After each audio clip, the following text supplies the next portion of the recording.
Jason here. Jason's over here, and Little dude. we're at Harpers Ferry National Park. We're in Bolivar Heights. So they're doing some cannon firing. So we have a replica cannon, and they are going to do some firing. And we just come up here to watch the action. So, what are you giggling at? I don't know, just smiling. So, enjoy. Oh, they got a group of people up there already.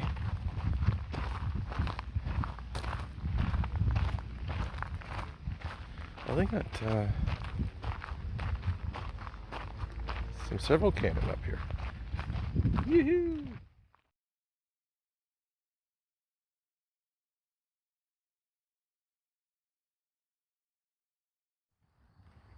Load, case, 900 yards.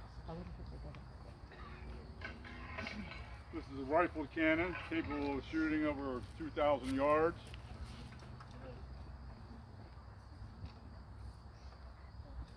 We'll be firing something deadly out of it called peat moss. Because cannonballs tend to agitate traffic on Route 2.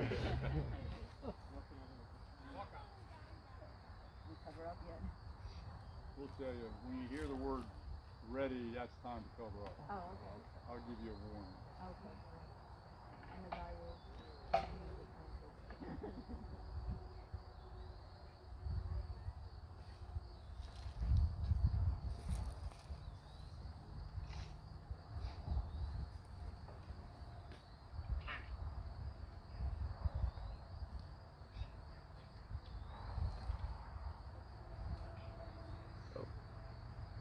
Ready. Well, that's the warning.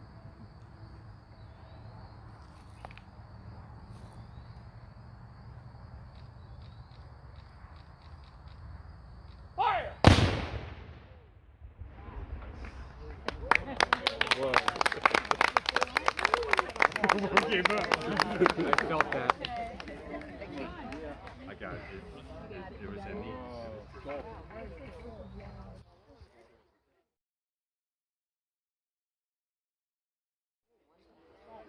Great.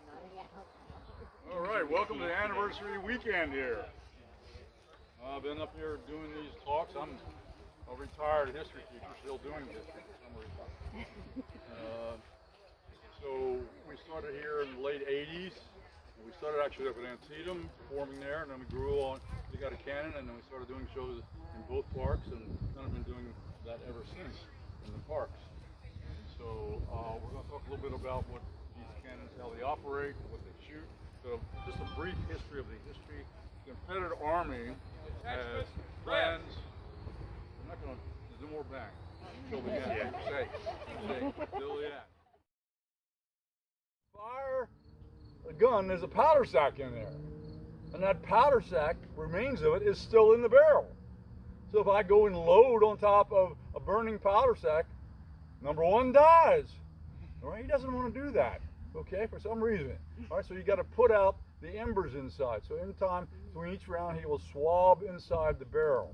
On the other end of the rammer staff, he has a wooden block, and that rams down the projectile. The powder bag and the projectile and rifle pieces, they're loaded separately. Number two, who stands to the left front? He has a long thing, a corkscrew device called a worm. It reaches inside there to get out the remains of that powder sack. Because otherwise the powder sacks just build up in the back, one on top of another, the extinguished powder sacks, and you got to get that out of there. More safety procedure. And his next job is just putting a round in a barrel. He has a pretty easy job, unless there's a misfire. If this misfires, you can't come in from the back and put another one in because it's smoking. It could go off while you're trying to get there. So we hope we don't have to demonstrate. Two has to come around by a loaded barrel, staying away from the front of it, and pull out the old fixture primer and put in a new one. Very dangerous job. Number three. Three has lots of jobs. First off, he has to have a thumb. Very important. He's got to have a thumb. No thumb, he can't do this job. That thumb has a leather sheath on it called a thumb stall, and he puts that over the little hole in the back of the barrel. So when you go up and look for that little hole that the friction primer goes in, that's to shut off the air inside the barrel, so while we're loading, no air can get in there, all right, which might fan embers. One thing he does. Number two, he has a vent wire that he punches a hole in the powder bag with. That's his second job. His third job, since he's number three, third job, he comes around to the back to the handspike and helps point the piece right or left on the gunner's directions. Number four is a trigger man. He has a long rope hooked to this little cannon here, the friction primer, so he can hook it up and be outside the wheel when he fires. Number four. Number five is the marathon man. He brings up rounds of ammo one round at a time. We could load this gun faster if he brought up an armload of ammo. And bring a whole load on and stack it next to the gun. Very, very dumb, because there's fuses, there's powder sacks. That's too dangerous. So he has to bring it up, keeping it in the bag to the last moment, protecting that live round. Number five. Now, a word about number five. Five, a lot of times you have to keep the ammo chest down the hill. If you're receiving incoming fire, you might be over the hill and have to run up with new rounds. So number five actually has a substitute. He can actually, if it's a continual battle, one of the men, number six, will come off the box there and take his place. They'll switch positions. He can become exhausted. All right, back at the limber chest, we have 6 and 7. They're in charge of listening for what range is called, and cutting the fuse correctly, and keeping the ammunition moving throughout inside the box. Now we've done all the positions. Now we're going to show you how it works together before we go bang again. So this is what we call a dry fire. And then firing. Attention detachment. Without charge. Load. Case. 900 yards. So he's called out a distance, he called out chase. Warming out the barrel. Now they're going to sponge it. This is all just practice. There's no bang here at the end of this. Taps the end of the barrel, let them know that he's ready to receive the round. If it's a fuse round, you have to stop and show it to the gunner to make sure the fuse has been cut correctly. Like I said, on a rifle piece, you have to ram twice. One is the powder charge, and the other is the actual projectile. Ram twice. Notice how he keeps his body away from the barrel. Now to begin what's called pointing. It's aiming. The pointing process. You use hand motions, because it's very loud. Puts his hands up like a touchdown, signal that the point is sufficient. Ready. From command ready, they step inside the wheel to put in the friction primer. Now they watch each other carefully, make sure everybody's outside the wheel. Fire. Boom! Is that loud enough for you? Okay, now we're going to do a live fire. Commence firing. Load. Shell. 1,100 yards. Oh, we're going to reach out there about 340. 1,100 yards.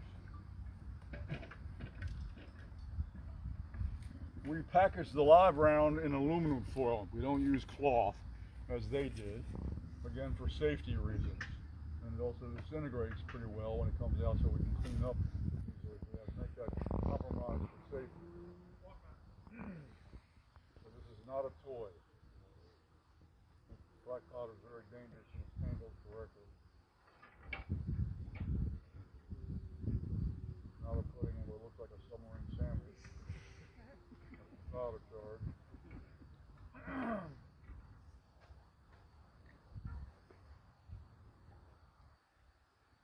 Okay, the pointing.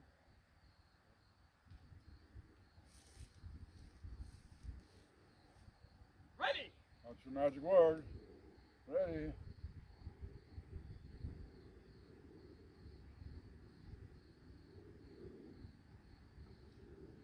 Fire. Secure the piece.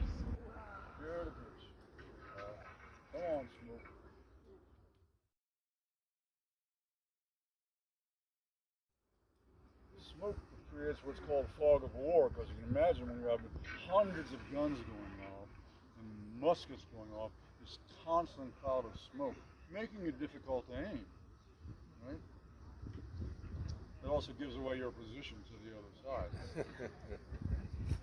Now, as soon as I secure the gun, we're going to drop this massive barrier here.